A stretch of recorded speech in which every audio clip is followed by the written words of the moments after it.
Welcome to the AlexMercedCast, where Alex Merced of AlexMerced.com brings you principled, thoughtful, libertarian commentary on issues that matter.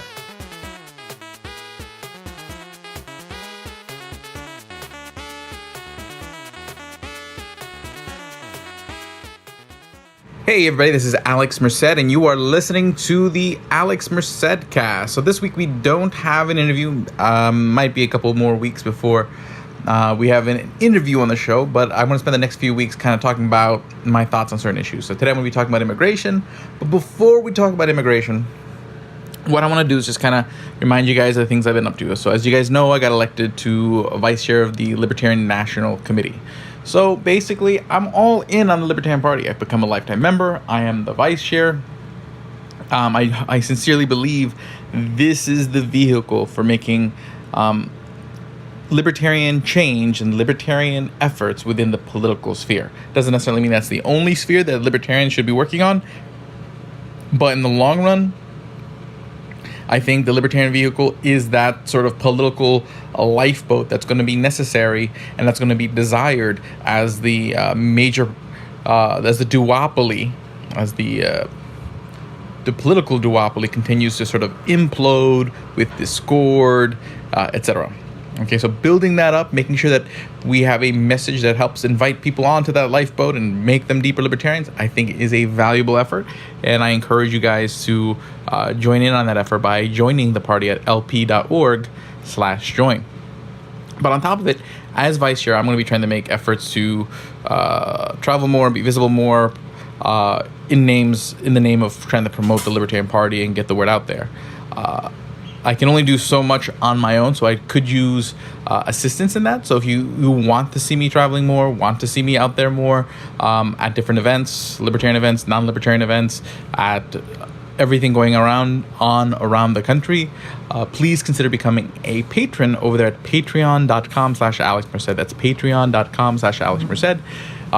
It does help and will help me be able to dedicate more time to this and be able to do it in a much grander scale in order to grow that party. So that's patreon.com/AlexMerced. You can also just make one-time donations over there at donate.alexmerced.com.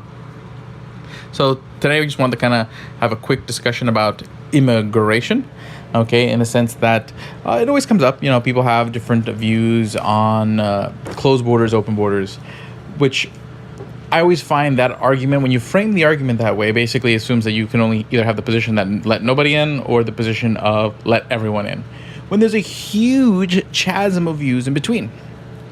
And also, while I am very pro-immigration, particularly for economic reasons, that's not the only vector that people discuss the issue on. There's the issue of culture, there's the issue of security, there's the issue of just sort of what's the right thing to do, what are people's individual rights and their property rights. So there's all sorts of different vectors on which this issue can be discussed.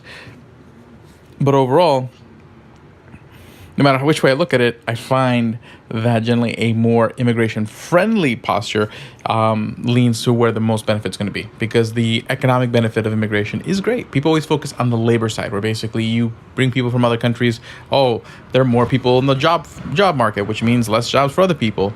But they forget that a lot of new businesses, a lot of entrepreneurship happens at the immigrant level. They're the ones who oftentimes take up franchises. They're the ones who start a lot of new businesses that employ other people. So you're also bringing in new entrepreneurs to create jobs for others. Also, you are bringing in more consumers. They also shop at businesses and buy things from other people. So they create customers to allow other businesses to flourish more. So it's not just everyone always just looks at the part that they can call take, instead of looking at the part that can be called give. So on an economic level, it seems very beneficial. Now this also causes conflict. So people go to the culture around and say, well, when you have more diverse people, people don't always get along. Some cultures are going to clash a little harder than others.